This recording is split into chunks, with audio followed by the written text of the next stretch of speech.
This is the Lone Crater YouTube. We hope this video helps.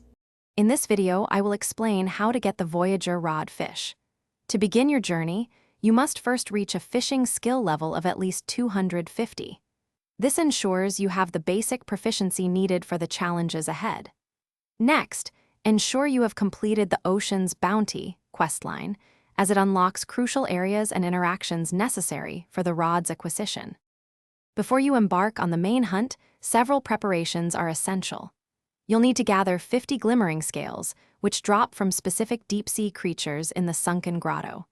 Additionally, acquire 15 enchanted lures from the fishing guild vendor. These are vital for attracting the unique fish. Finally, complete the Whispers of the Deep quest, as it grants you a special charm that increases your chances. Now for the main event, fishing for the voidfin. Head to the Abyssal Trench, a treacherous but rewarding location. You must fish there specifically between 10 p.m. and 4 a.m. in-game time, as this is when the voidfin is most active. Equip your enchanted lures. They are crucial for attracting this elusive creature. Be patient, as the voidfin has only a 3.5% chance of dropping the Voyager rod fish blueprint. Once you successfully obtain the Voyager rod fish blueprint, your quest is almost complete. Take the blueprint to the master artisan in the capital city.